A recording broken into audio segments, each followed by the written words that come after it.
Good evening, everyone. Welcome to the 2025 Fourth Estate Gala at the National Press Club, where for more than a century, journalists have gathered to defend truth, elevate excellence, and champion press freedom around the world. I'm Mike Balsamo, the 118th president of the National Press Club and the National Law Enforcement Editor at the Associated Press. Thank you. It's a privilege to stand with all of you tonight. We are fortunate to be together in this room, a room filled with people who chronicle our democracy, as we celebrate the essential work of journalism and the extraordinary achievements of this year's honorees. As we begin our program this evening, please feel free to enjoy your salads. When the club honored Walter Cronkite with the very first Fourth Estate Award in 1973, we began a tradition that is carried across generations, honoring excellence, elevating those who tell the truth, and reaffirming why journalism matters. Looking around this ballroom tonight, it is clear that that tradition is alive and thriving. Tonight, we celebrate excellence in its many forms and the strength journalists gain from a community committed to learning, growth, and to the highest standards of our profession. We honor Robert Costa, recipient of the Fourth Estate Award, whose fearless reporting, unparalleled sourcing,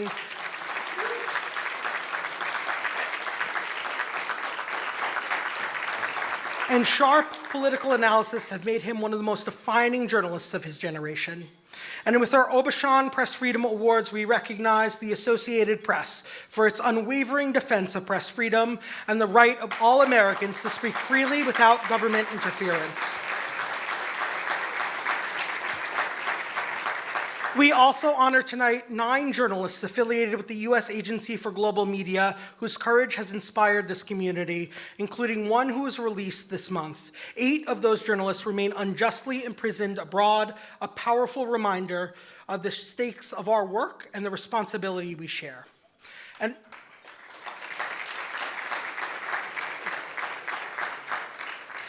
with the Neil and Susan Sheehan Award for Investigative Journalism, we honor Ed Meehan, whose reporting has exposed what happens when the government fails those who it's meant to protect, including children in crisis, families in poverty, and people with disabilities. But tonight is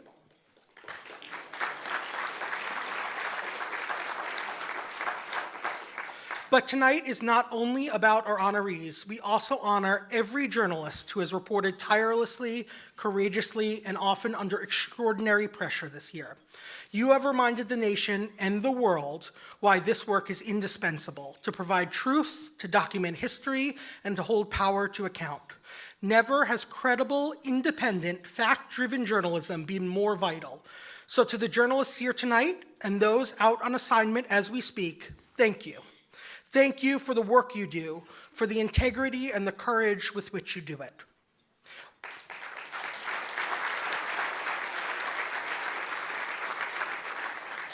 We are especially honored to be joined tonight by our Fourth Estate Award recipient, Robert Costa, and the many colleagues he has at CBS News. We look forward to hearing from Bob just a little later this evening. Bob joins some of the finest journalists of the past half-century in receiving this honor, names that have shaped our understanding of the world: Lester Holt, Gwen Ifill, Marty Barron, Dean Baquet, Clarissa Ward, Kristen Welker, Mike Allen and Jim Vandehei, Christiane Amanpour, Andrea Mitchell. And we are especially fortunate tonight to have 2 previous Fourth Estate honorees with us in the room tonight, Bob Woodward and Bob Schiffer.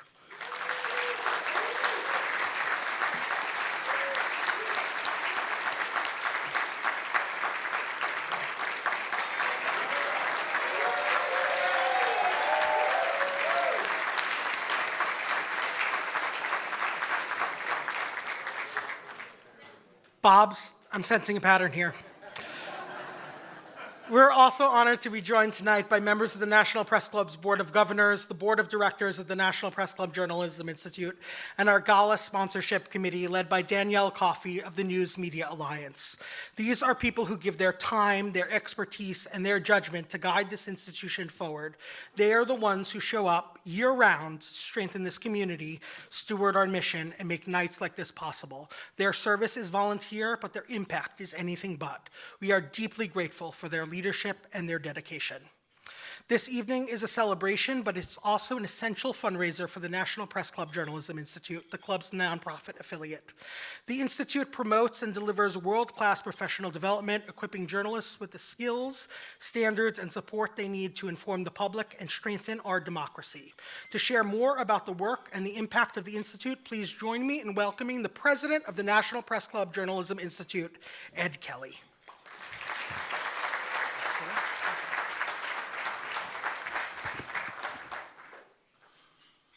Thank you, Mike. Hello, everybody, and we're glad you're with us on this fateful evening. As Mike said, this is a very important night for both the National Press Club and the National Journalism Institute, and we are grateful that you're here to share it with us. So, as president, I'm happy to report that the Journalism Institute has become a professional development hub for journalists all across our great land.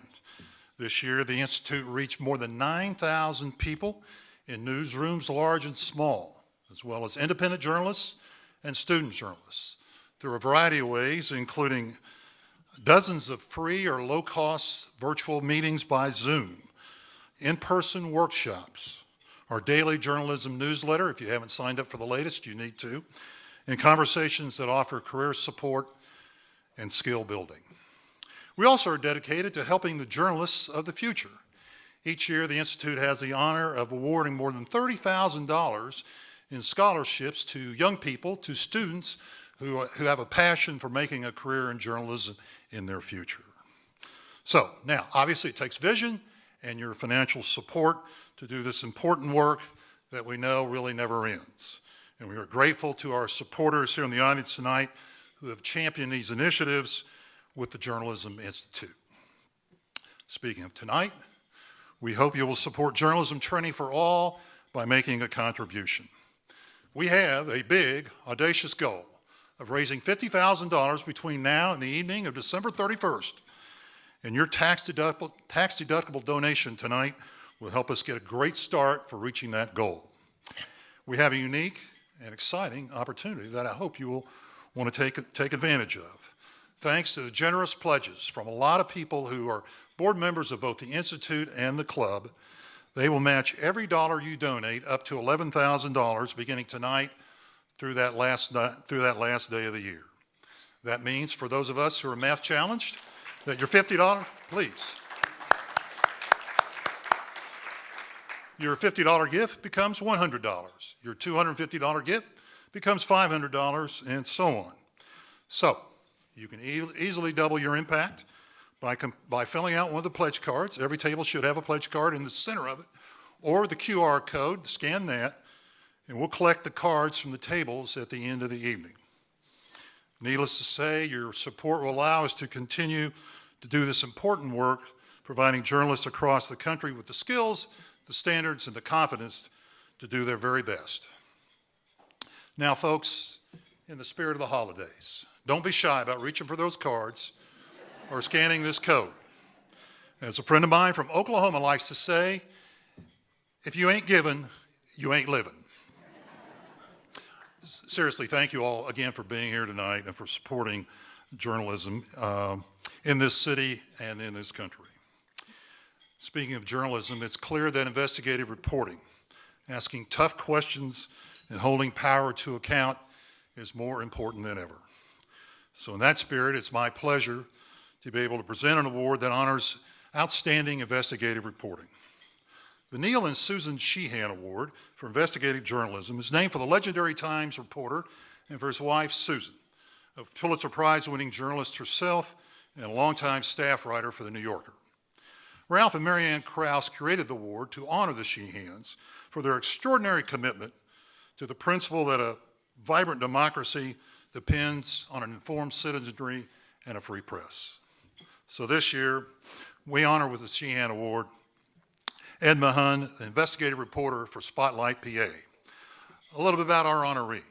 A native of Delaware County, Pennsylvania, Ed worked in newsrooms across the Keystone State before joining Spotlight, PA. It's an independent, nonpartisan, and nonprofit newsroom dedicated to investigative and public service reporting about the doings of Pennsylvania's state government. Ed's reporting has spurred policy changes and created new legal precedent in favor of transparency. He reports specifically on addiction treatment and the opioid epidemic in Pennsylvania, which has one of the highest rates of fatal drug overdoses in the country. Ed's ongoing work includes a first-of-its-kind look at how Pennsylvania county officials have spent or intend to spend tens of millions of dollars from the opioid settlement money. For more than 2 years, he has covered the lack of transparency and secret meetings held by the trust that oversees certain aspects of these funds. And after years of public scrutiny, this organization finally held its first public listening meeting just this past August. Ed demonstrates a commitment to the practice of investigative journalism that centers on integrity, coverage, courage, and transparency. He balances care for the communities he serves with a real commitment to accountability. So we are proud to present this award to Ed for this year's Sheehan Award. So ladies and gentlemen, now let's welcome this young man to the stage.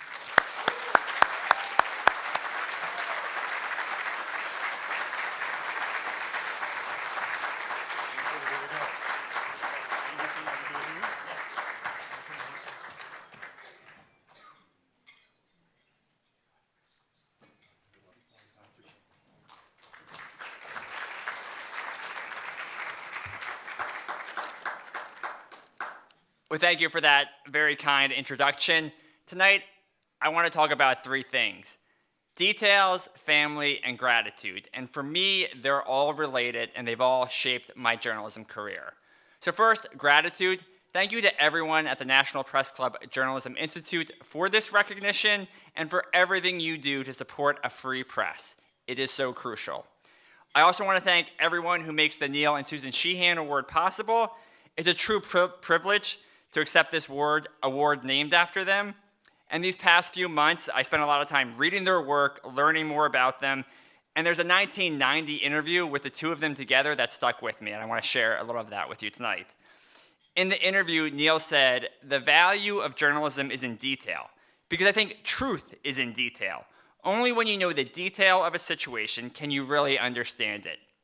Susan agreed and added, "I believe a lot in the details of ordinary life."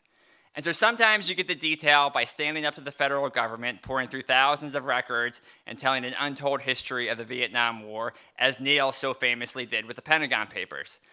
Other times you do what Susan did. You immerse yourself in someone's life. You spend days with them. You sleep in the bed next to them in a psychiatric center, as she so powerfully did in her Pulitzer Prize-winning work, Is There No Place on Earth for Me?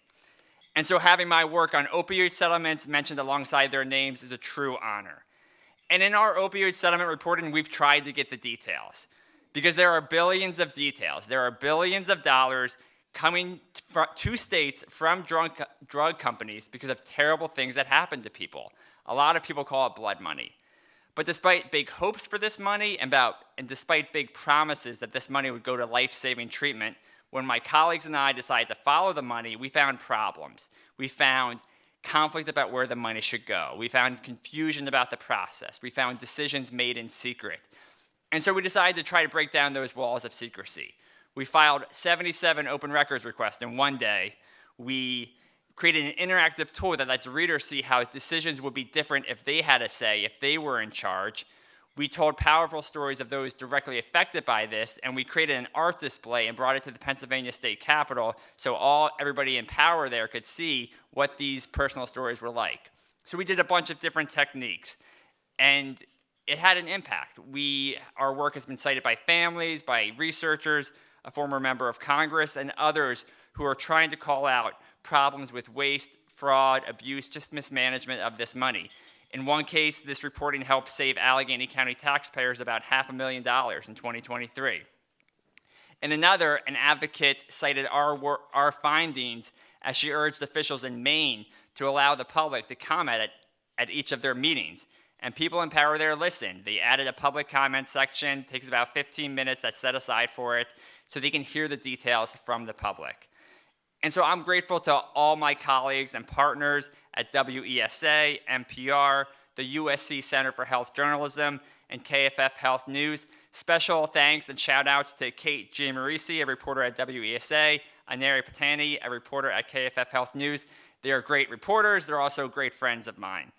I'm also grateful to everyone at Spotlight PA who brings such passion and compassion to this work, especially my editors, Matt Dempsey, Sarah Ann Hughes, Stephen Kearse, our president and founding editor, Chris Baxter. They all gave me the guidance and support to do this work. And editors are really important. That's something Neil and Susan Sheehan talked about in that 1990 interview I mentioned. They described how much they appreciated having each other as their own editor. And listening to the Sheehans talk about their partnership together, it reminded me of something else, how important family is. So I want to thank my wife Lisa, who's here tonight. Thank you. And our boys, Ben and Theo, all of them together bring me such joy, inspiration, and meaning to my life. Thanks also to Lisa's parents who have supported us in many ways over the years and right now are watching Ben and Theo so we can both be here in DC with you all. And my parents, Ann and Ed, they were each gifted writers and storytellers.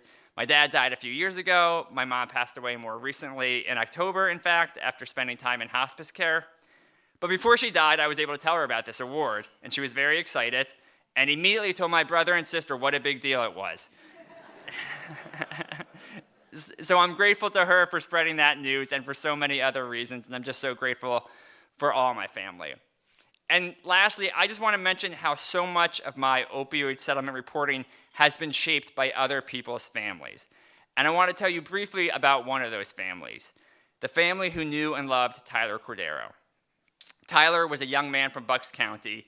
He was an adventurous spirit, the first to jump in the bay to see how deep it was. He was in the marching band in high school. He also had a great sense of humor. One Christmas, he tied his mom's present up in like 30 different zip ties. It took her a long time to open it, and she was still laughing about it years later when I met her. And Tyler, like a lot of people, struggled with opioid addiction. He struggled for years. And I know that in the final weeks of his life, his mother and sister tried desperately to get him help. And I know he wrote about what he wanted for his future. He said, "You are going to have a family and kids and be trustworthy. This is not going to be a letter that your mom reads when you die." And that is the detail that always sticks with me because it is a letter his mom read after he died. And it's a letter I read many months after he died because of my job. Because I have my job reporting. We looked into what went wrong in Tyler's particular case, found a lot of confusion. Afterwards, there were changes. The feds, the state, local officials changed policies that had caused so much confusion and harm. And that was meaningful to me. But then I also stayed in touch with Tyler's mom, Susan Osterman. And then many months later, she came to me to mention another problem, the rollout of opioid settlement money and problems she was encountering. I talked to some other mothers. I talked to more family members. I talked to local officials. And we kept hearing more problems, more conflict, more issues. So we did more stories. And we just kept doing those stories, following up with people, following the money. And those stories are what led me to be here tonight, talking to all of you. And after this award was announced, Susan Osterman, Tyler's mother, she was very excited. She sent me a message of thanks. And she also talked about how important it is to uncover truth that many would prefer remain hidden. And she talked about how important it is to give voice to those of us whom many would prefer to silence. So I'm grateful for Susan's words and for so many other families who have shaped my work.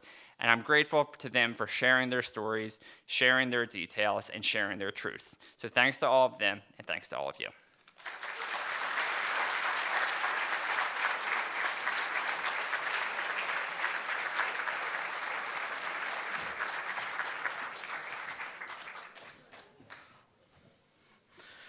Congratulations again, Ed, and thank you for the standard you've set for investigative journalists everywhere. Your work embodies the purpose of this award and the very best of what the profession strives to be. We're honored to recognize you here at the National Press Club. And thank you, Ed Kelly, for sharing the story of the Journalism Institute and the impact it makes every single day. The National Press Club is immensely proud of this work. As a board member and as a donor myself, I want to speak plainly for a moment. The Institute cannot do this work without you. Your support tonight directly provides training, mentorship, and skill building that strengthen journalism at a time when the public needs it the most. And because of the generous match that Ed mentioned this evening, every gift you give goes twice as far. I encourage you to join me in making a contribution tonight by completing the pledge card at your table during dinner. This is one of the most meaningful ways we can invest in the future of this profession that we care so deeply about. Before dinner is served, I want to take a moment to thank our generous sponsors whose partnership makes tonight possible. Their support fuels the Institute's mission and strengthens this community of journalists. You've seen their logos throughout the club this evening, and we are grateful to each of them. Our blue carpet sponsor, Electronic Payments Coalition. Our gold sponsor, Al Jazeera Media Network. Our silver sponsors, Canva, Robert Hastings and Associates, News Media Alliance, and SaferWatch, the club's proud safety partner. Our spirit sponsors, Distilled Spirits Council of the United States and Responsibility.org. And our bronze sponsors, American Clean Power Association, the Associated Press, Ballard Spahr, CBS News, General Dynamics, Allison and Drew Kojak, the National Association of Broadcasters, Syngenta, Toyota, and the Press Freedom Center at the National Press Club. To all of our sponsors, thank you. Through your support of this event, you have helped the Institute raise a significant portion of its operating budget for the year. Truly, we could not do this work without you.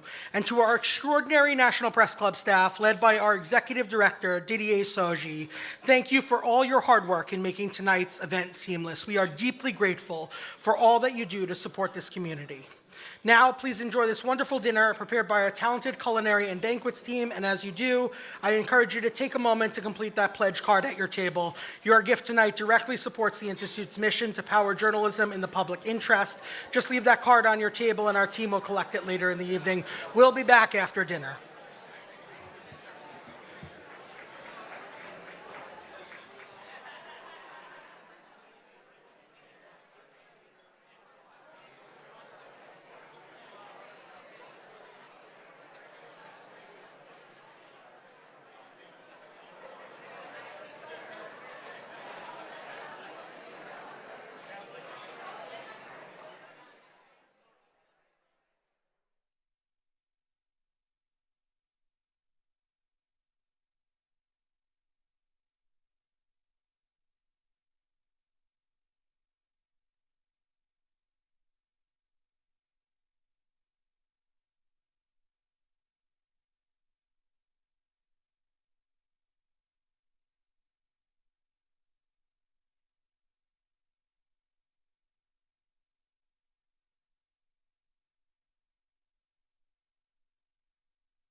everyone. I hope you enjoyed the meal. As you heard tonight, the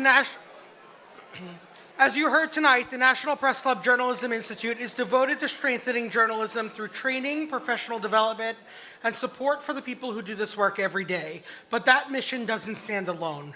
Journalism can only thrive when journalists themselves are safe, supported, and able to report freely. That is why the National Press Club also plays a visible and active role in defending press freedom, speaking out when journalists are attacked or detained, supporting families in crisis, raising cases with policymakers, mobilizing public attention, and working with partners across the world to keep journalists safe. Much of this work is carried forward through our Press Freedom Center, which provides practical safety resources, emergency assistance funding for journalists in crisis, immigration support for those at risk, and guidance in moments when reporters and their families face real danger. The center ensures that when press freedom is challenged, this institution responds quickly, clearly, and compassionately. Together, the Institute and the Press Freedom Center reflect a shared commitment to strengthen journalism, to support the people who practice it, and to ensure that reporting can be done, and done well, whenever the public depends on it. For more than a decade, no case has weighed more heavily on this community than that of Austin Tice, who was kidnapped while reporting in Syria in 2012. Austin is a Texan, a Marine, and a gifted freelance journalist whose work appeared in the Washington Post and McClatchy. He has now been held for more than 12 years. His parents, Deborah and Mark Tice, have shown extraordinary courage in the face of unimaginable certainty. We stand with them in their determination to bring Austin home, and we are honored that Mrs. Tice is with us tonight.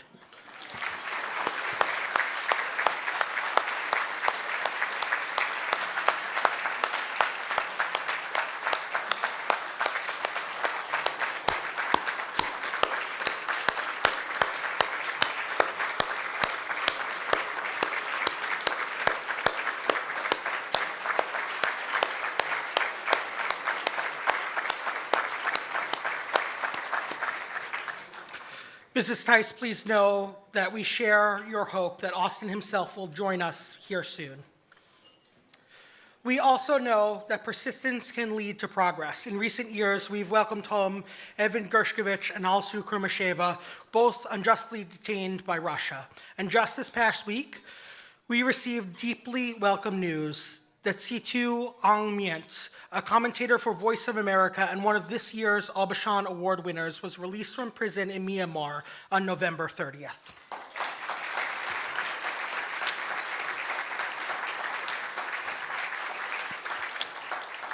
Their collective releases demonstrate what is possible when sustained advocacy, intentional pressure, and principled diplomacy converge. At the National Press Club, our conviction is simple and unwavering. Journalism is not a crime. We live by that belief every day through our Press Freedom Center and through the John Aubuchon Awards, which commit this institution to standing with those who stand for truth, even when it costs them everything. Tonight, we present the first of our two Aubuchon Awards. Named for past club president John Aubuchon, the award honors journalists whose bravery embodies the very principle this institution exists to protect. Its recipients join an extraordinary lineage: Maria Ressa, Austin Tice, Marie Colvin, Jamal Khashoggi, Emilio Gutierrez Soto, Danny Fenster, Hayes Fawn, Reina Ayoub, individuals who have refused to be silenced. This year, we honor 9 journalists affiliated with the U.S. Agency for Global Media who remain in prison abroad after the agency's dismantling earlier this year. These 9 journalists risked their freedom to report the truth in some of the world's most dangerous environments. They carried out the mission of a free press, shining light where others sought darkness, and they did so under the banner of U.S.-supported media. Their courage commands our respect, and their continued detention demands our attention. Tonight, we recognize Shin Dae-wei, a Burmese documentary filmmaker and Radio Free Asia contributor who has been sentenced up to 15 years under Myanmar's anti-terrorism law for purchasing drone equipment used in their reporting. Win Lan Thong, a contributor to RFA's Vietnamese service, who has been sentenced in Vietnam to 6 years in prison for spreading anti-state propaganda. Win Tuong Thuy, a contributor for RFA's Vietnamese service who's been sentenced to 11 years in prison for defaming the Hanoi government. Pham Chi Dong, a journalist, blogger, and VOA contributor sentenced to a 15-year prison term in Vietnam after being convicted of propaganda against the state. Trung Zi Nhat, a contributor for RFA's Vietnamese service blog section before his January 2019 abduction in Thailand by police, has been sentenced to 10 years in prison for abusing his position and authority while on duty. Nguyen Vu Bin, a contributor for RFA's Vietnamese language service who has been sentenced to 7 years in prison on charges of propaganda against the state. Farid Barazanda, a journalist with Radio Free Europe, Radio Liberty, who's been sentenced to 9 years on politically motivated financial charges. Sithu Un Mint, a contributor for Voice of America, who's been sentenced to 3 years in Myanmar on charges of incitement and defamation after criticizing the military junta. Fortunately, Sithu was released on November 30th.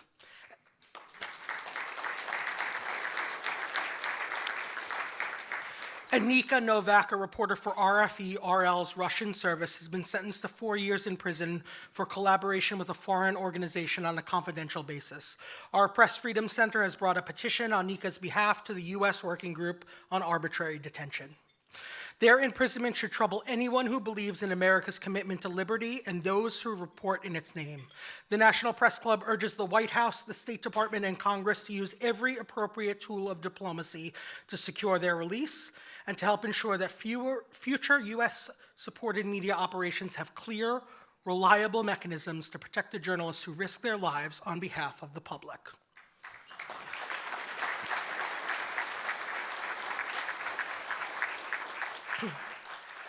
And tonight, it is my profound honor to present the National Press Club's domestic John Aubuchon Press Freedom Award to a newsroom that, when it mattered most, remembered exactly what it was and who we must be. In a moment of pressure, the Associated Press did something deeply American.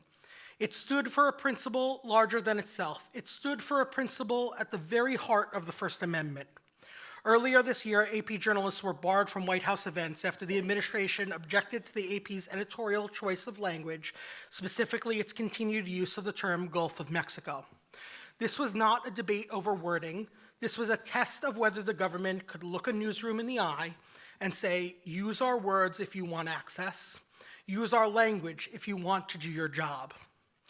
And here's the line that no free nation can cross. If the government can dictate the language of one news organization, it can dictate the language of all of us. If officials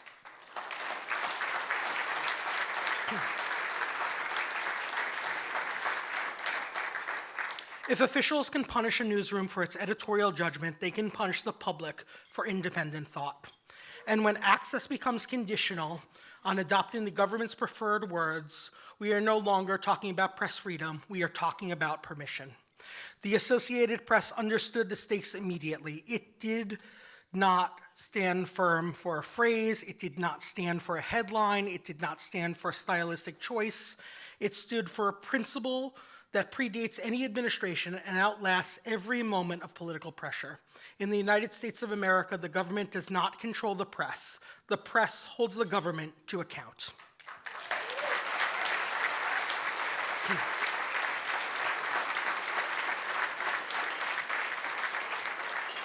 And when AP journalists were excluded from the White House events, the AP did what strong institutions do when a core pendant is threatened. It went to federal court, not to settle a semantic disagreement, but to defend a constitutional guarantee, a foundational American freedom, the right of the free press and the public to speak without fear of retaliation from the government. In April, a federal judge ordered the White House to restore AP access, ruling unequivocally that no administration of any party may punish a news organization for the words it chooses in its reporting. That ruling did more than open a door. It restored the guardrails of our democracy.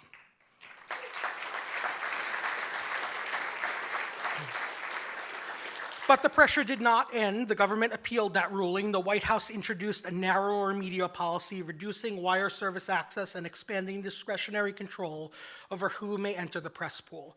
On paper, these steps may seem procedural, but in practice, they signal something far more dangerous, a future in which the government decides who covers it and on what terms. And that pressure that goes unchallenged becomes precedent. Because once the government succeeds in telling one newsroom what it may say, the next questions are unavoidable. Why not another? Why not all? Why not the public itself? A press that must align its vocabulary with government preference is not a free press. And a nation where citizens must guard their language to avoid retaliation is not a free nation. The Associated Press refused to accept that future. It chose the harder path, the principled path, the path that insists the First Amendment is not ornamental, but operational, not symbolic, but binding, not optional, but essential.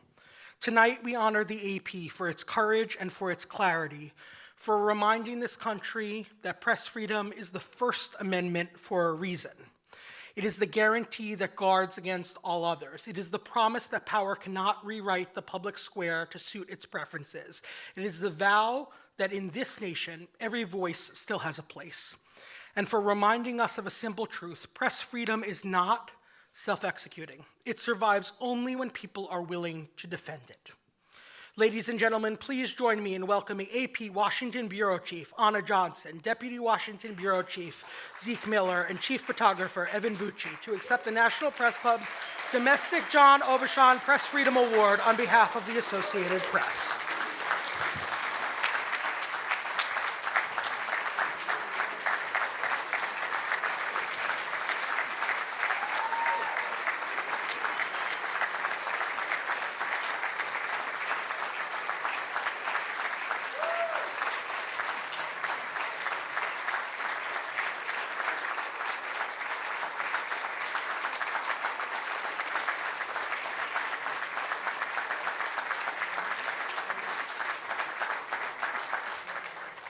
Thank you, Mike, and thank you to the National Press Club for recognizing the Associated Press with the John Aubuchon Press Freedom Award. We're truly honored to receive such a prestigious recognition that speaks to the unwavering commitment to press freedom and the First Amendment. We also want to take a moment to thank some incredible people across the AP who have worked so hard on our legal case and coverage over the past 10 months. We're grateful for support from the executive leadership team at the AP, including CEO Daisy Vera-Seagum, Executive Editor Julie Pace, our legal team, including General Counsel Karen Kaiser and Associate General Counsel Ian Rosenberg, who are here tonight, and our outside counsel at Ballard Spahr, and including Chuck Tobin, who's also here. Most importantly, we want to thank our talented and dedicated team of journalists at the White House who are there every single day. They're committed to delivering nonpartisan, fact-based coverage of the presidency. And they do that, and they deliver on that commitment every single day for our customers, audiences, and the public at large. At the heart of all of this is a simple principle. We believe that the right to speak freely without government control or retaliation is an essential freedom, enshrined in the Constitution, and must, above all, be protected. The implications go far beyond just our case and the AP's ability to cover the presidency. It's about freedom of speech for all and for all Americans.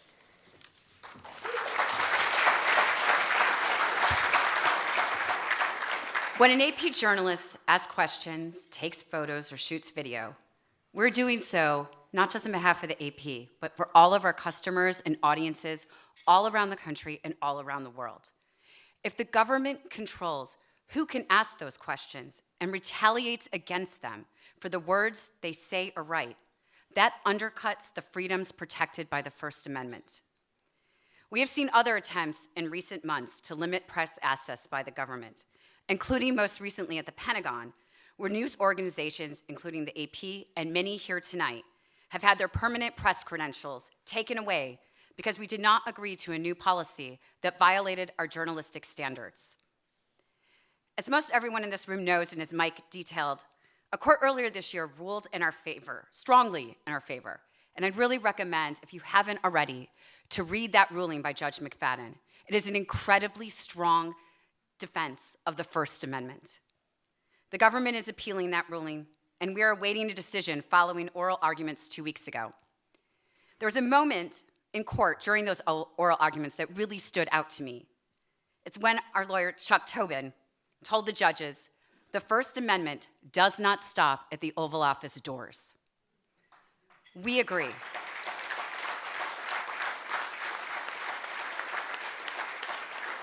We agree strongly with that.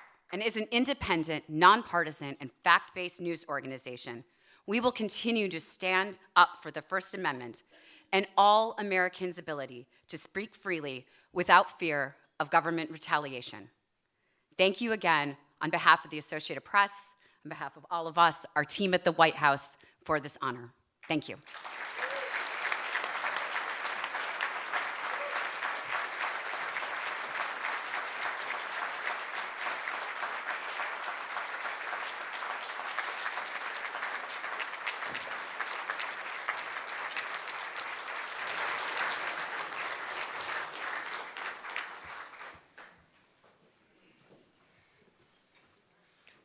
We are proud to honor and put the full weight of the National Press Club and the Journalism Institute behind the Associated Press and these 9 brave USAGM-affiliated journalists who remain imprisoned in authoritarian countries. Now, it's my great privilege to turn to the club's highest honor, the 2025 National Press Club 4th Estate Award, and to present it to a journalist whose work has informed millions, has steadied a nation, and earned the trust of Republicans, Democrats, and independents alike. A journalist who has reshaped how America understands its politics, not through volume, but through rigor, not through access, but through accountability, not through spectacle, but through substance. Tonight, we honor Robert Costa.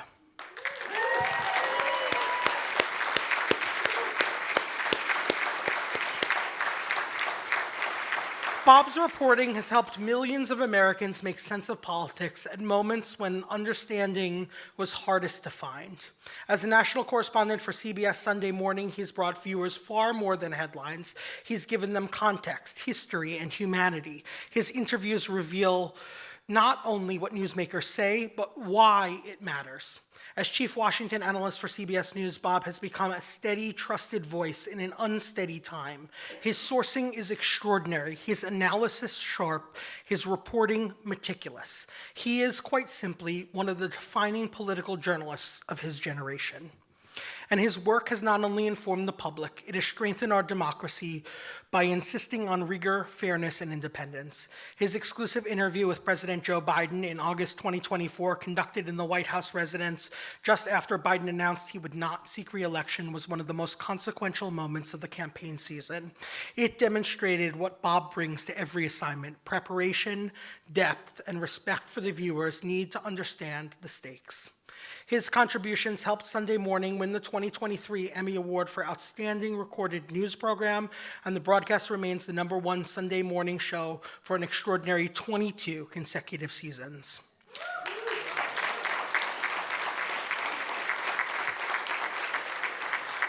Before joining CBS, Bob spent years at the Washington Post, establishing himself as one of the country's most respected political reporters, chronicling campaigns, Congress, and the presidency with precision and clarity. He moderated and managed Washington Week on PBS, contributed thoughtful, grounded analysis to NBC News and MSNBC. Through all of those roles, one thing has never changed: Bob's commitment to doing the work the right way, with humility, with fairness, and with determination to get it right.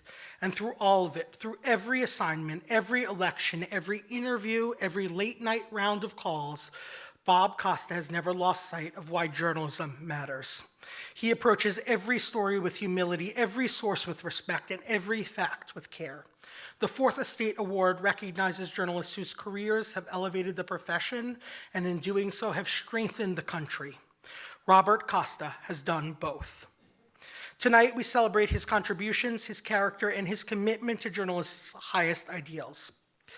And now, to help us honor Bob in the way he deserves, we'll hear from several of his colleagues, people who know his work, his integrity, and his impact better than anyone.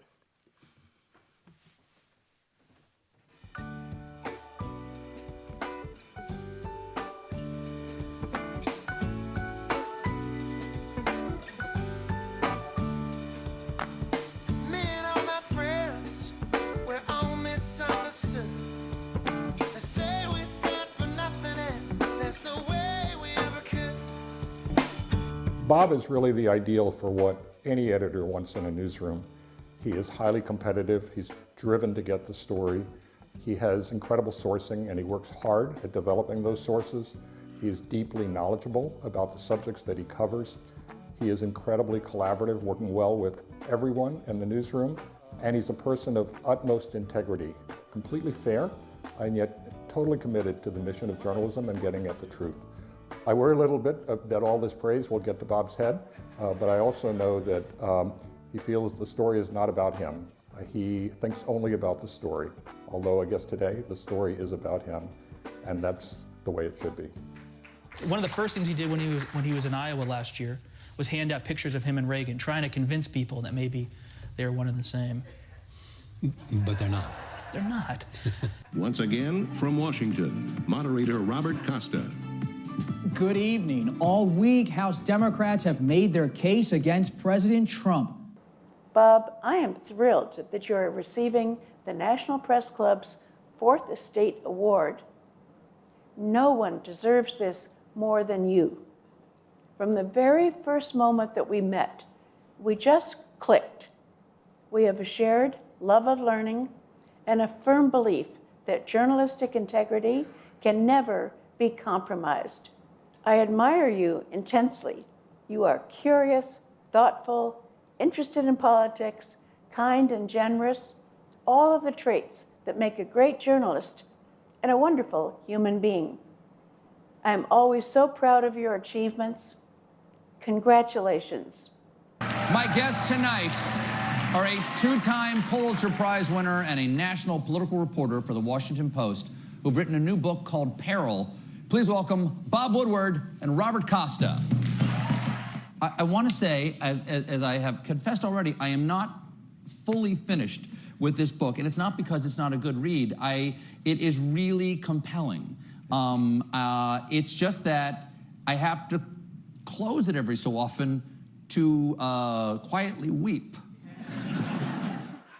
For 3 years and counting, Bob Costa has been our man in Washington, our man in the right place at the right time, asking all the right questions, shining a light on the issues and people center stage in these complicated times. Bob has given our viewers an insider's perspective on the workings and sometimes shortcomings of government and its leaders. Analysis that's accurate and insightful. Suffice it to say, we're looking forward to many more years of his excellent storytelling, not to mention his willingness to work late on Saturday nights. Congratulations, Bob, for a job well done, and for this recognition that's richly deserved. Well, know what one of the most wonderful images is? Nixon getting on the helicopter. Yeah. And that night in Washington, life went on. Well, it did, exactly right. I was there, I was on the lawn, I saw the helicopter take off. The transition of power worked in August 1974. It did. Not on January 6, 2021. Absolutely, and I think that is just a measure of how much we've changed. It is fundamentally antithetical. It is contrary to everything conservatives believe to embrace a personality cult, and yet that is what so many in my party are doing today. Is the Republican Party a personality cult? I think that large segments of it have certainly become that. A cult? Yeah. I mean, I think there is absolutely a cult of personality around Donald Trump. You went to visit Trump at Mar-a-Lago. You threw him a lifeline. He might have been finished if you didn't go. Would you do it again? No, that's your opinion. Look, I know a lot's been written about that. I think at the day, I'll write a story all about it in the book. What are you holding back? I'm not holding anything back. I saw those images of your family in the Oval Office sitting just over to your left as you addressed the nation. They came up to you after the speech. What did you say to them? It's what they said to me. They said, my grandchildren call me Pop, my children call me Dad. And they said they were proud, and it mattered to me a lot. When I saw you with your family in the Oval, I wondered, is he thinking of Bo, too?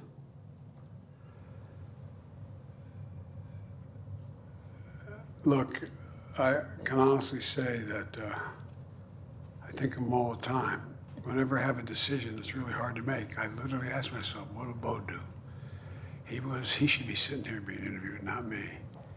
We felt she did not fit the needs of the American people. There were quite concerning things that she had done at the Library of Congress in the pursuit of DEI and putting inappropriate books in the library for children. When you hear that, as one of the most prominent black women in the United States, what do you hear? It's been puzzling in many ways to think about being inclusive as a negative. What's that all about? I don't know, because when you think about diversity, you can put it to its lowest level. It's wonderful to have options when you go and get ice cream. You know, you could, this one likes strawberry, this one likes pistachio in it, you know, and I would stay with the chocolate, I must say. And you're not afraid to go into red states? No. When I saw you slinging shots behind the coffee bar, I thought this guy might run for president. I'm looking forward to who presents themselves in 2028 and who meets that moment. And that's the question for the American people. Is it fair to say, after the 2026 midterms, you're going to give it serious thought? Yeah, I'd be lying otherwise. I'd just be lying, and I can't do that. Janis Joplin played right here. You were friends with her? I was friends with her, yeah. She used to look after me. How so? She used to bring me stuff to help me with my voice when my voice was rough. Tea or? No, vodka. Hey, Bob, this is such a great honor. I'm so happy for you. You're the best in journalism, and you deserve this. You tell it the way it is, just like Uncle Walter would. He's up there looking down on us, and he is smiling. And I'd be there with you, but I'm there with you in spirit. Congratulations again. You take care, Bob.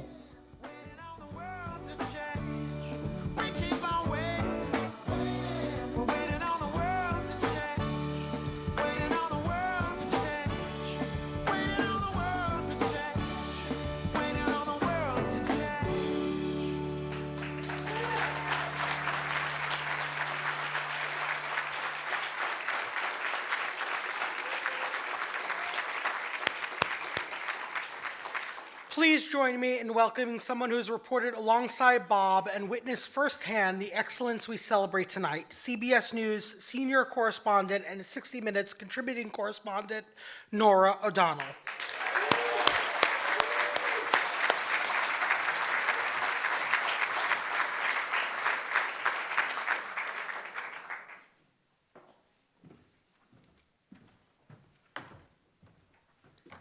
Good evening, everybody. Boy, Bob, you really know how to bring out quite a crowd. Thank you, Mike, and thank you to the National Press Club for honoring the essential work of journalists tonight. It is truly a privilege to be here with all of you to not only honor Robert Costa, but also Ed, congratulations, and the AP, thank you for all of the work that you do as well. We all appreciate it. Thank you. You know, as Jane Pauley said, Ed, I'm still thinking about your reporting, my goodness. As Jane Pauley said, you'll get to meet her soon, no doubt, with that reporting. As Jane Pauley said, Robert really is our man in Washington.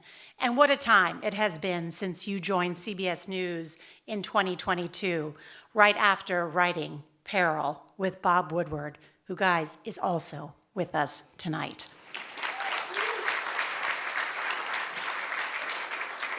I have had the pleasure of getting to know Robert through many long days and late nights at political conventions, on election nights, and in breaking news moments. I've seen firsthand just how hard he works, how many phone calls he makes, sometimes even while we're on the air. I mean, at one point, I honestly wondered if his phone had a direct line to every power center here in Washington. He would come sit down and he would be like, so I just got off the phone with the President of the United States. Okay, Bob, you could have given me a heads up on that, you know. He is always where the story is. He asks the right questions. And he gives viewers a clear, accessible understanding of how power actually works. That isn't easy, but Robert makes it look effortless. And who could disagree with Marty Barron? I mean, Robert truly is the kind of journalist that every newsroom dreams of having. Driven, deeply knowledgeable, a person of absolute integrity. Endlessly curious, the most important aspect of being a journalist. He's competitive about getting the story, but never about being in the spotlight. For Robert, it has always been about uncovering the truth and getting it right. And at CBS News, we see every day how he elevates the craft of journalism. He doesn't just chase the headlines, he builds trust. He listens. He cultivates the relationships that allow him to tell the stories that matter. That's why people on both sides of the aisle will talk to him. From his reporting on higher education, to that newsmaking interview that you saw with Governor Gavin Newsom, to his exclusive interview with President Biden when he dropped out of the race. And talk about range. You saw some of that, right? He even profiled John Fogerty for Sunday Morning. That's when I realized, if it matters in America, Robert Costa is going to cover it. From music to politics to education, Robert embodies the type of storytelling that informs our lives and strengthens our democracy. That's why we're all here, right? Beyond the reporting, Robert is also a generous colleague. He shares ideas. He mentors younger journalists. When I think about the giants of CBS News, Murrow and Cronkite, of course, but also Schieffer, who is here.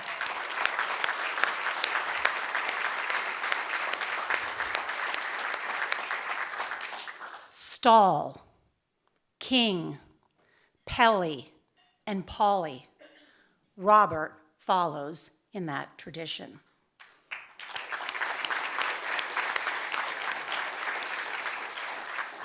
He keeps an open mind and a handy notebook.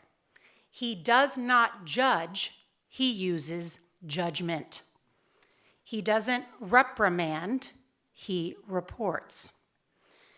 In a time when too many in our profession are focused on expressing opinions, Robert delivers steady, fact-based reporting. I deeply value his personal counsel during tumultuous times, but most of all, I value his character and his curiosity. He is doing what all of us should be striving to do: build trust. And that matters now more than ever, when our democracy depends not on loud voices, but on credible ones. So tonight, we do more than celebrate a great journalist. We celebrate what journalism is supposed to be. And we celebrate a man who reminds us, by example, why this work, why the work that all of us does, still matters.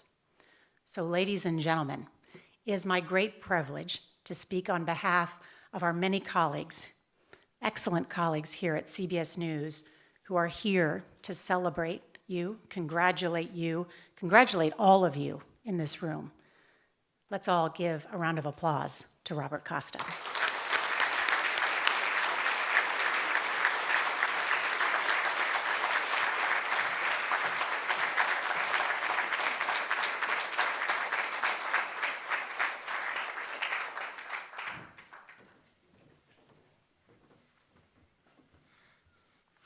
Thank you, Nora. We're also fortunate to have with us tonight a journalist whose reporting always brings depth and clarity, Yamiche Alcindor. Yamiche, welcome to the stage.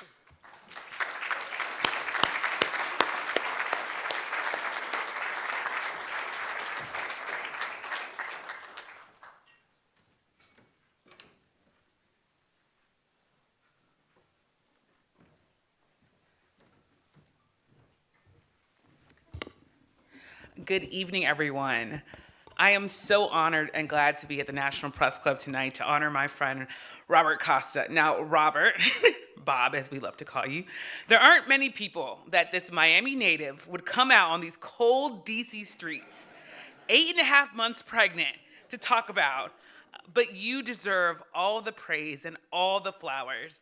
And I hope it gets to your head maybe just a little bit tonight, maybe just a little bit. As I have watched you diligently and bravely become one of the best political journalists of our time and our generation, I'm sure that when the founders of this nation outlined the press freedoms guaranteed in our Constitution, that they had a journalist like Bob in mind. I'm also happy to be here to lift your spirits because our beloved Philadelphia Eagles are struggling. I left my husband at home tonight, who not only has sends his congratulations, Nate also loves your reporting, but he deeply understands the pain that you must also be feeling after all of those interceptions by Jalen Hurts. That being said, he said he has not recovered, but again, congratulations. My first memory of Bob and spending a lot of time with Bob was when we found ourselves covering Bernie Sanders in his presidential campaign in 2016. Now, I had already known about Bob's work because everyone could remember the 2013 shutdown, not the last shutdown or the one before that, but the one in 2013. Bob just seemed to be everywhere, and as a nation, as we struggled during this shutdown, there was this whiz kid who just knew everything about the shutdown. And that was my first time really getting a sense of just how much Bob reported and how hard he worked. My first thought back in 2016 was, wow, he's really mature, he's my age? But as I got to know Bob, I realized that part of that gravitas about him is that he really takes the stories seriously. And that he also wants to beat everyone else, which is all what we want to do in some ways, right? Of course we want to honor the Constitution, but we also want to make sure that our competitors feel it, which is fine. I'm at a CBS News party as an NBC News correspondent. I'm okay with that. But his reporting really does bear out just how important his reporting is. And even though we were competitors, he was at the Washington Post, I was at the New York Times, I couldn't help but admire the fact that he was able to break story after story in 2016, and again, just cover it so fiercely. Later, as we got to know each other as analysts at NBC News, I always smiled when I was sitting next to Bob because I knew I would get reporting that wasn't just his opinions, but was really the result of deep sourcing and conversations about the latest current events. And once President Trump got into office the first time, it was clear that Bob would be all over and that his talents and he would put all of his talents into understanding how we had arrived at this moment. And he's doing the same now in the second Trump administration, even as we all navigate the new and old challenges of political reporting. But here's the thing about Bob. Yes, he's competitive, but as Nora said, he's also very generous. When he was moderator of Washington Week on PBS, he opened up his table to the top and emerging journalists in talent. So yes, he was of course getting the greats, the Bob Woodwards, the so many other people, but he was also getting young journalists to come in, people that were his age and even a little bit younger to come in and also sit at his table. He valued people who didn't just want to talk about the news, but who were well-sourced and able to bring their insider knowledge about the most pressing topics of our time. The show, when Bob helmed it, was interesting, educational, and dynamic. And when I took over as moderator of Washington Week, Bob always made time to come back to the table over and over again when he had a scoop, which of course means he was at the table a lot. He also gave me great advice about how to make the show mine and how to balance all the demands of anchoring and reporting. And now, of course, as a national correspondent for CBS Sunday Morning and chief Washington analyst at CBS News, Bob is delivering the kind of reporting that is desperately needed during these critical times. He's doing it with his characteristic, calm, and also fact-based journalist, something I will always admire. So whether he's getting exclusive interviews and calls with President Trump, sometimes we call him on the same day just to be like, oh, Bob got him on the phone, let me see if I can get him on the phone, or vice versa. Or if he's interviewing Bernie Sanders about the future of the Democratic Party, or if he's talking to our nation's top scientists about the dangers of misinformation and answering IG messages for me where I'm like, are we going to die? What's happening?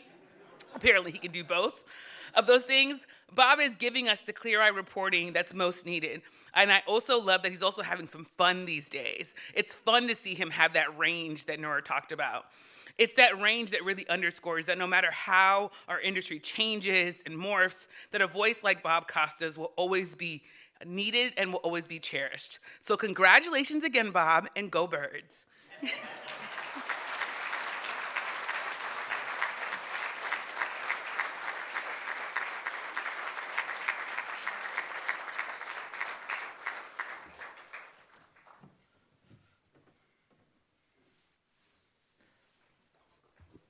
Thank you, Yamiche. Now, please help me welcome to the stage someone whose name is synonymous with American journalism, a reporter whose work spans decades and eras of political change, and who partnered with Robert on Peril, their #1 New York Times bestseller, Bob Woodward.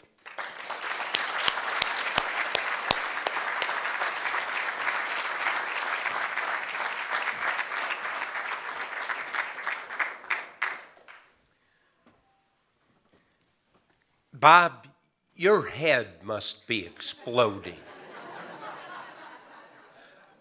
How's the interior Costa dealing with this?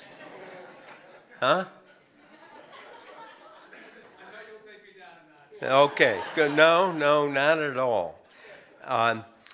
You know, this is a great night, not just for Costa and his family and his friends, but for journalism, because he's only 11 years old.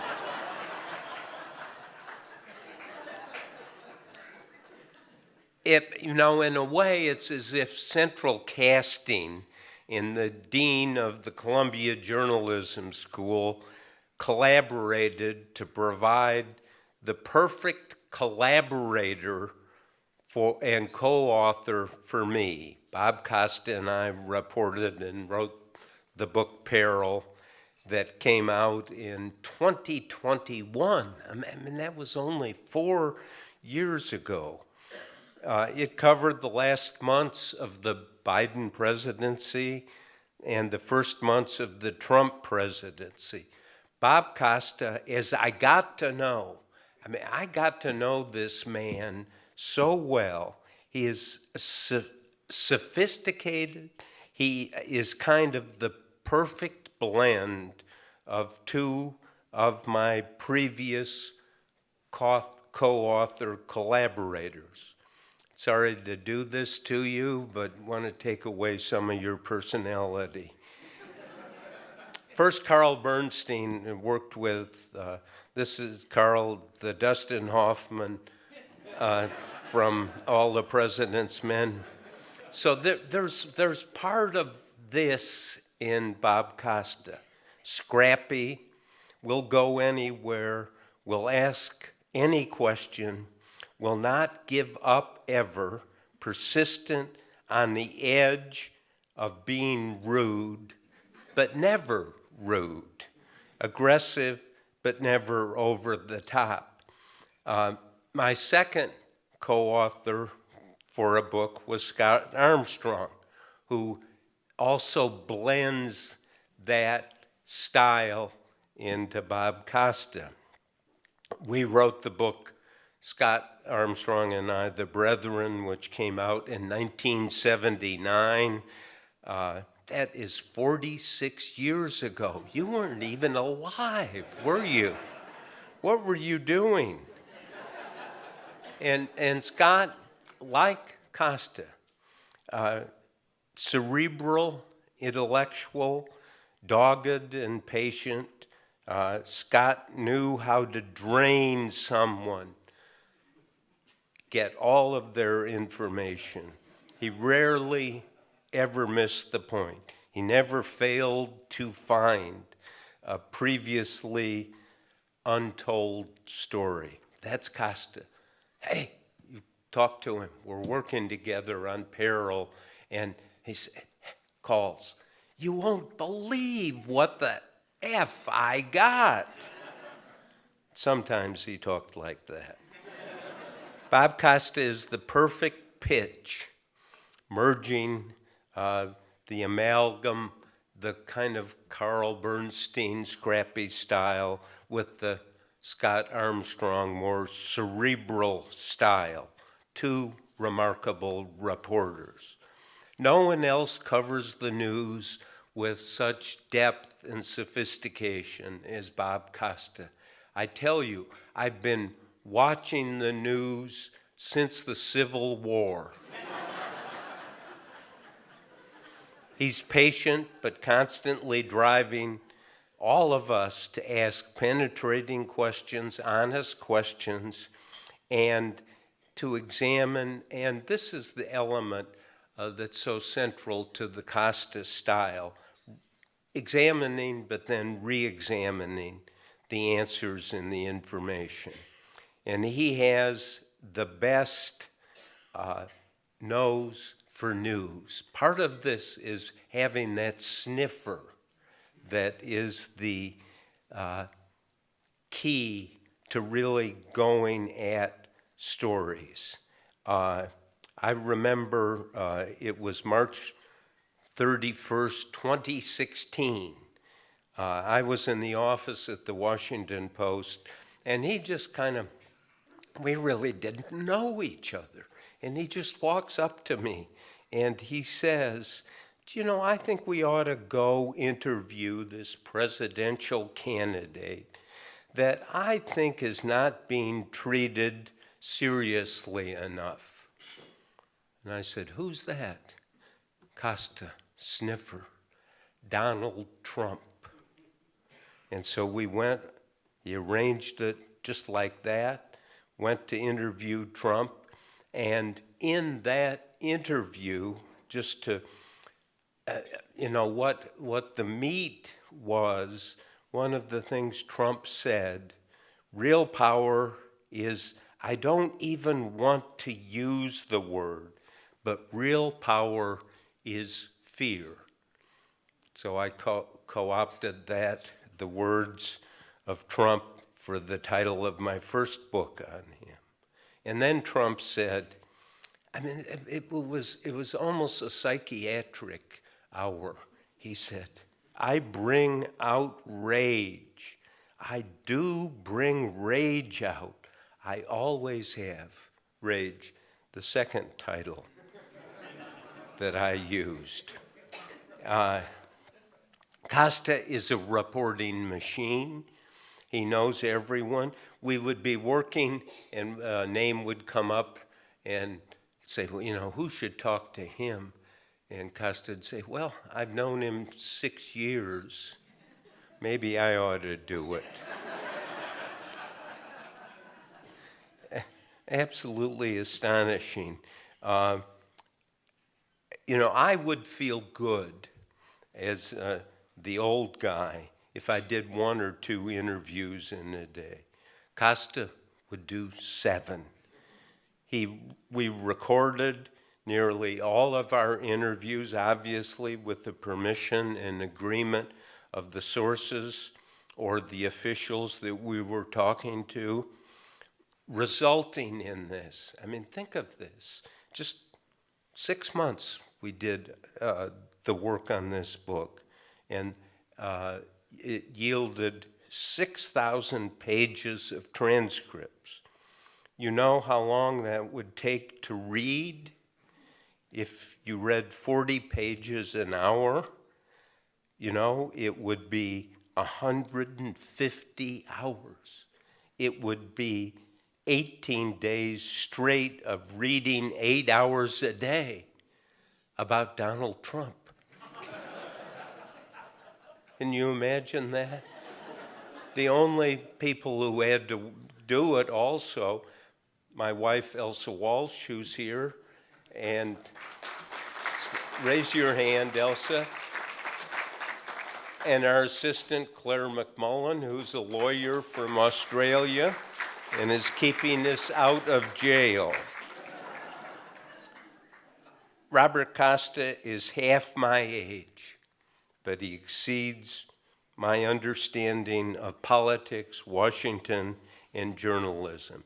He taught me so much, just being in that circle of who he's talking to, what he's thinking about, what he's worrying about, what he thinks is, he would always say, what's the story? What is the story? It's not always evident.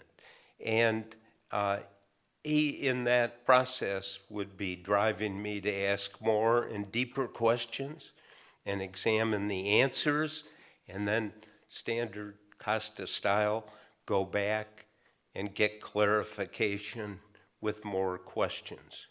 We should all, as human beings, aspire to his energy and curiosity.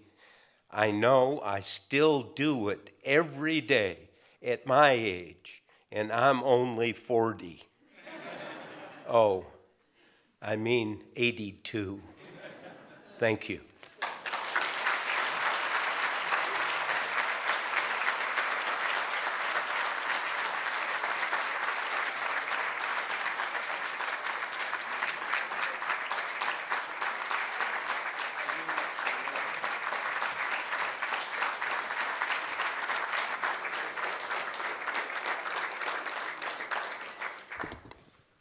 Just extraordinary. And now, Bob, tonight we are honored to present you with the National Press Club's 2025 Fourth Estate Award. Ladies and gentlemen, please welcome our 2025 honoree, Robert Costa, to the stage.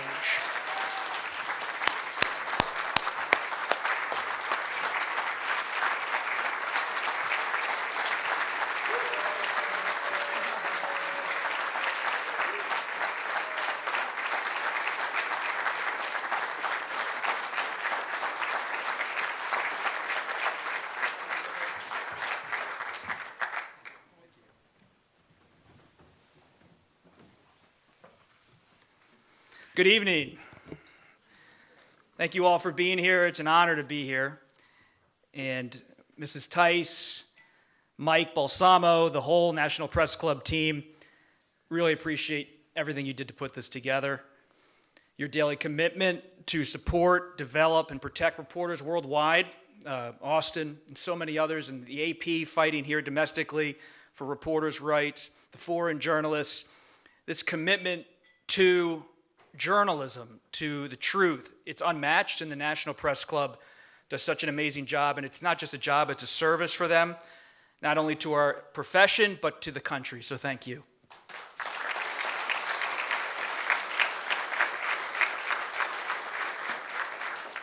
On a personal note, I am really honored and humbled to join the list of those who've received this award, and it's just one of the honors of a lifetime. Now, I know Marty Barron and Bob Woodward and many others say they are worried this will go to my head. I assure you all, my siblings are here. They will make sure that never happens. If you know them, you know I'm telling the truth. But being here tonight with you all does fill my heart with gratitude for the opportunities I've had and for the people who have been with me along the way. While I'm now in national journalism, my journey began as a devoted reader of the Bucks County Courier-Times near Philadelphia. There was a writer there whose soulful columns inspired me to be a teenage writer at the paper. Now, I was rejected at first, true story, but eventually convinced the paper to take me on at 16 years old as a high school reporter. Local journalism is so vital. It is the stitching of the civic fabric in towns like mine. And I will be forever thankful to the Courier-Times and to that columnist, J.D. Mulane, who is with us tonight.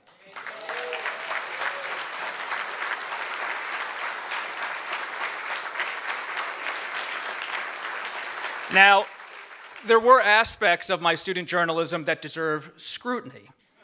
Yes, some of you know I convinced John Mayer and Maroon 5 to play at my high school, big public high school. But I also gave myself a nickname in the Courier-Times, Jam Band Bob. That name did not suggest a future at CBS. Despite that, dedicated teachers were always there at the paper and at Pennsbury High School. It was a wonderland of support from Al Wilson and Frank Ciola to Steve Medoff, who coached my high school's debate team. He spent 4 years in high school teaching me public speaking. They cared. They were tireless, not for any credit or recognition, but because their lives have been devoted to young people. To all my teachers and to Mr. Medoff, who is with us tonight, thank you.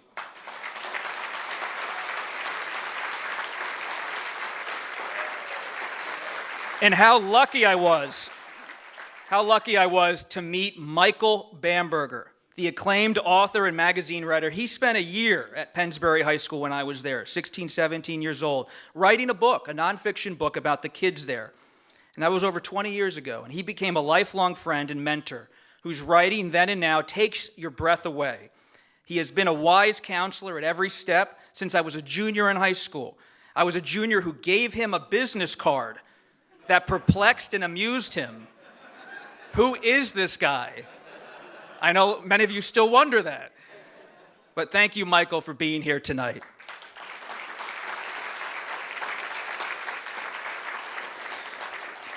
At the University of Notre Dame, journalism became for me not just a passion, but a craft to be learned. Professor Bob Smull taught me how journalism demands rigor and professionalism, and about how the health of American democracy is directly tied to a free and independent press. And I'm so glad what the AP is doing. It's an example of what that means in action. And when I started a campus TV show at Notre Dame, our studio, well, it made Wayne's World look glamorous. But the university's president, Father John Jenkins, was gracious enough to stop by and sit with a long interview with me as an undergraduate. He became, Father Jenkins, a friend and mentor. And when I was leaning toward, really true, I was leaning toward law school or corporate America, the horror, at the end of my senior year, Father Jenkins told me, Bob, we have enough lawyers. America needs more journalists. I did not tell this to my parents who went to Notre Dame Law School, but Father Jenkins and Professor Smull are here tonight, and thank you for all you've done.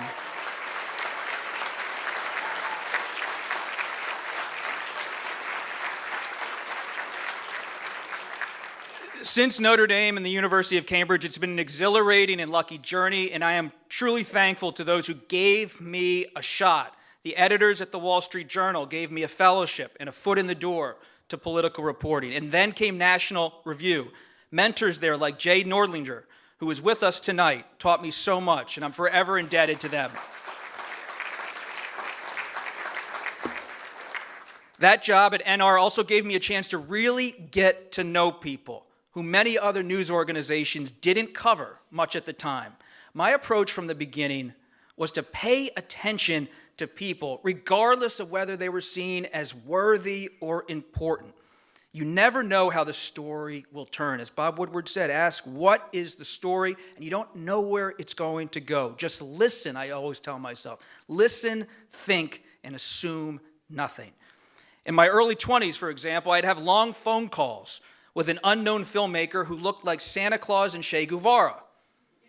This person was mostly ignored, but he told me he'd shape the future.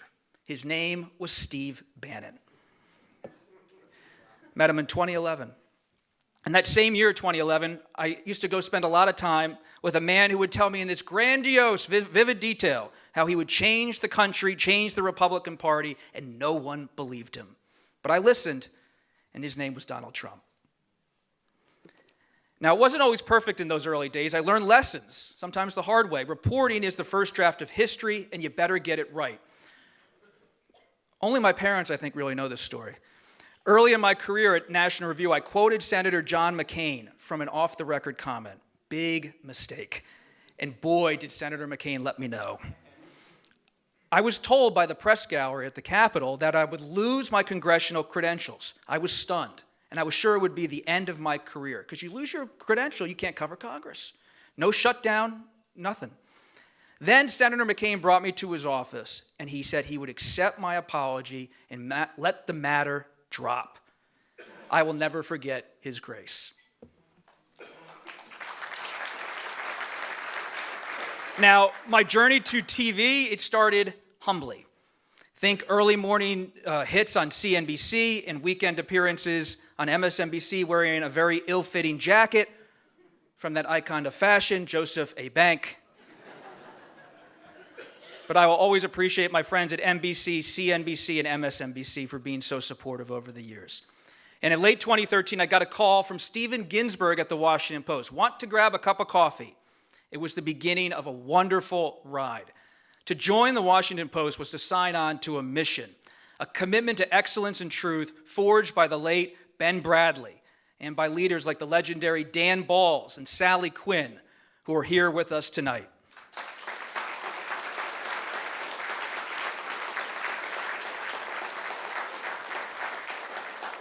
We're also joined tonight by Matt Murray, the executive editor of the Washington Post, and Matt and his team are continuing that mission with determination and drive, and I am so thankful to all of them and everyone I worked with at the Washington Post, from Stephen Ginsburg and Phil Rucker and Dan Balls and so many others, and of course to Marty Barron, who was as tough as they come.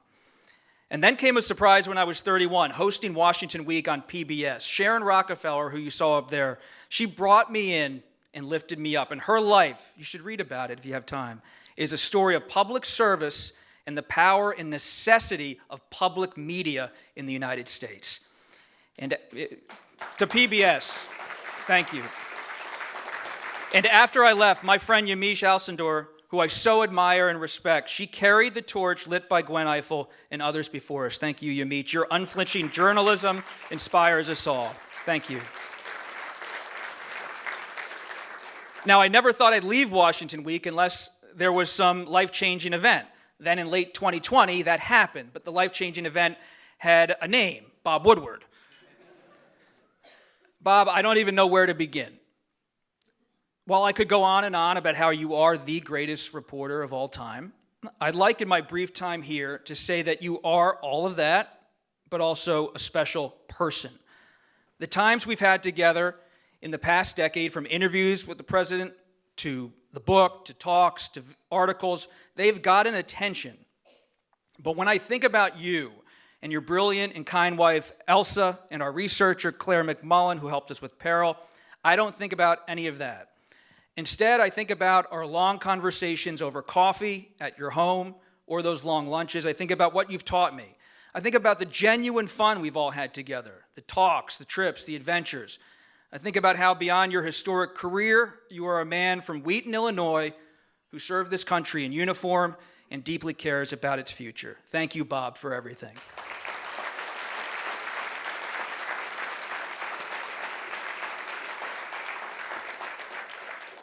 Our advisor on the book Peril was a gentleman and a friend who encouraged me after it was published in 2021 to join CBS. He said this was the right place. This was the place that would get me and was aligned with my values. His name was Bob Barnett, and I miss him dearly. His wife, Rita Braver, a legend in her own right, is with us tonight. I thank her and Bob for always being in my corner. Thank you, Rita. They show us what real class looks like in Washington, D.C. Now, TV has its limits. I have always loved this old joke. How would the TV networks cover the 10 Commandments? Well, the host of the CBS Evening News would say, Moses came down from the mountain today with 10 commandments. Here is Major Garrett with the 3 most important. That is how we would cover it. But television, for all of its challenges, has so much promise. The great historian Douglas Brinkley, who is with us tonight, wrote in his biography of Walter Cronkite that since the start, Americans have looked to CBS for the truth, for a news report that's in-depth and to the point, honest and compelling. That remains our target each and every day, and I'm so grateful for Major, Nancy Cordes, Ouija, Ed O'Keefe, Mary Hager, Mark Lima, Finn Gomez, Isabel Pellegrino, and so many others who are here and working so hard to make CBS News the place for cutting-edge, fair, and accurate journalism. Thank you all.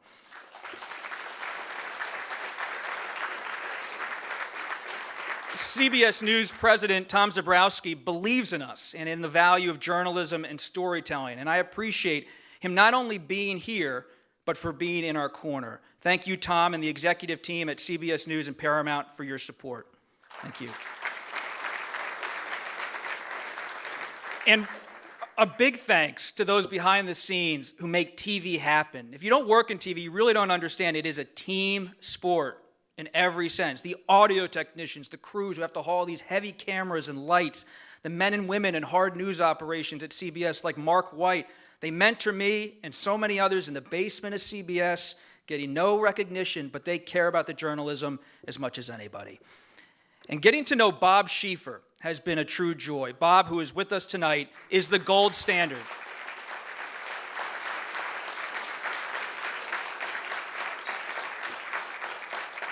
Margaret Brennan is doing an excellent job at Face the Nation these days, but I grew up watching Bob every Sunday on Face the Nation. And I'll never forget, Bob, how in 2014 you called me up after I wrote a story that House Majority Leader Eric Cantor was in deep trouble, even though few believed it. Some in the newsroom, Matt, at the time even mocked me for it, but we'll leave that alone. Bob Schieffer said, "Darn, son, you were right. Cantor lost. Want to come on Face the Nation?" I can't really do his Texan accent. My answer was, of course, yes, sir. And ever since, he's been nothing but encouraging to me and so many others here. Thank you, Bob Schieffer. You know, speaking of 2014, that was the year I had breakfast with a little-known senator who told me, hush, hush, that he was thinking about running for president. He and I have stayed close ever since. In fact, just last week, I hosted him at the University of Virginia, where I'm a fellow. His name was Senator Bernie Sanders. And that relationship goes back a long time, as Yamiche was talking about. That's an example of the kind of professional relationship I try to build. Hold them to account, cover them hard, but be open to the outsiders, to the unconventional, and do not believe you have all the answers or know what will happen next in America. Sometimes it's those with wild hair in Manhattan or in Burlington, Vermont, who change the world. Special thanks, too, to two women at CBS News who have done so much for me. Nora O'Donnell, you have been the leader in our rake since I started there, and your generous spirit, having me on set to talk politics week after week on the evening news, it was not only an invaluable opportunity, but a lot of fun. And I will treasure those times we sat together, and we'll continue to sit together on special reports, big news nights, processing history as it happens. Thank you for being here and for speaking tonight to represent CBS.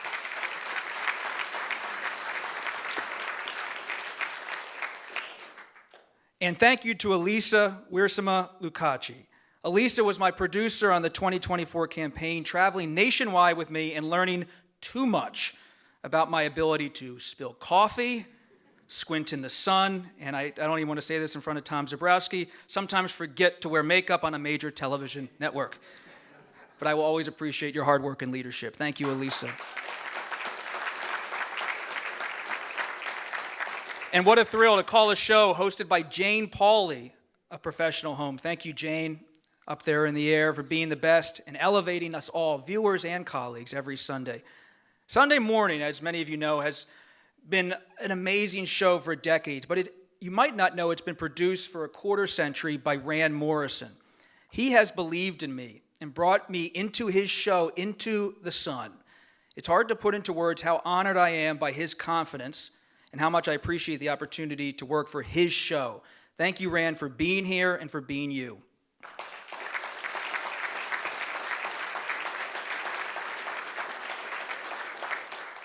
And I want to thank the whole Sunday Morning team, the producers and editors, for being superb and fun and everything you would imagine them to be. And that is especially true for senior producer Ed Forgetson. No one has done more to teach me the art of Sunday morning, the real way to make a powerful piece for the show, than Ed. He has taught me how to write for TV, to think about pacing and images, sound, pauses, and inflection, be it sitting down with President Biden in the White House residence or with novelist Ann Tyler at her modest home in Baltimore. Ed, your touch and feel for Sunday Morning has been our recipe for success, so thank you, Ed.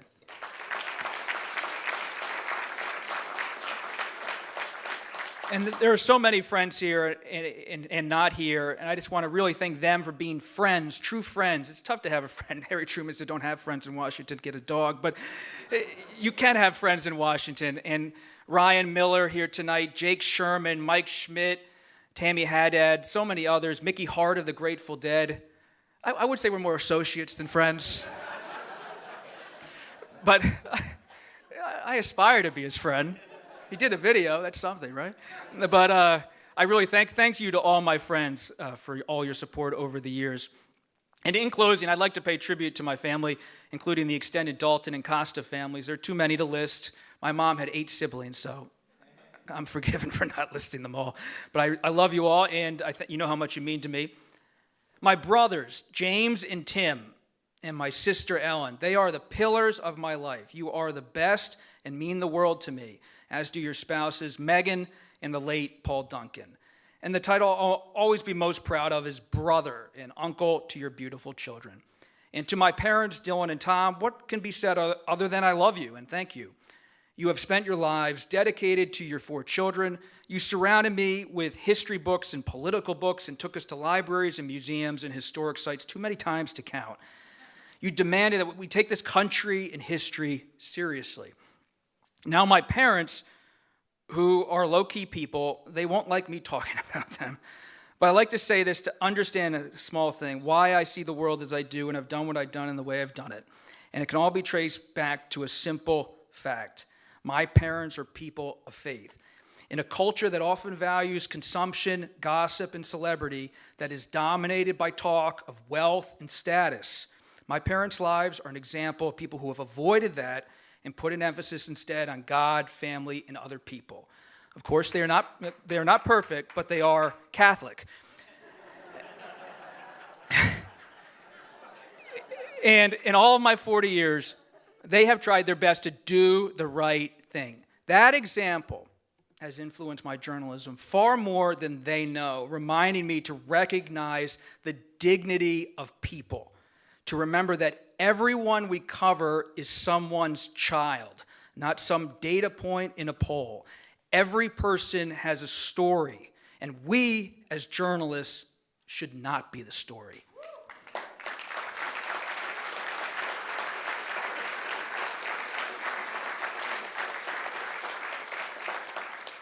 In that spirit, I'd like to finish tonight with a favorite quote from a hero of mine growing up, whose life I would read about in the books on my father's shelves, alongside books by Brinkley and Woodward, Bradley, and Balls. It's a quote from President John F. Kennedy. In the final analysis, our most basic common link is that we all inhabit this small planet. We all breathe the same air. We all cherish our children's future, and we are all mortal. Thank you.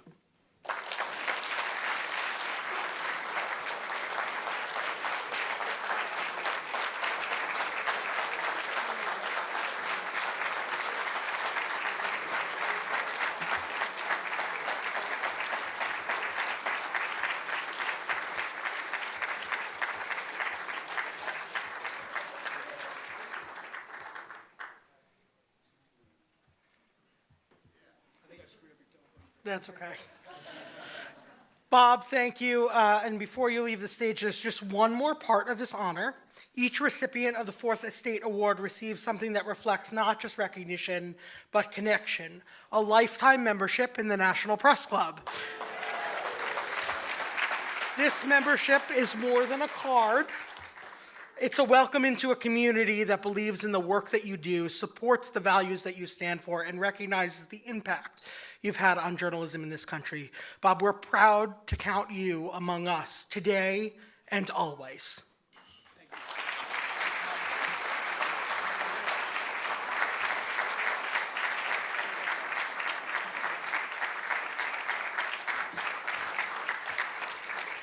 Congratulations again, Bob, and thank you for the standard you set for all of us. Tonight, we've honored remarkable journalists, people who remind us why this profession matters and why it must endure. Congratulations once again to all our award recipients. My sincere thanks to our sponsors and our donors who make this work possible. If you haven't yet had a chance, it's not too late to double your impact with a contribution to the National Press Club Journalism Institute tonight. And to our club and institute staff and volunteers, thank you. Your dedication, your creativity, and your care are what make nights like this not just successful, but incredibly meaningful.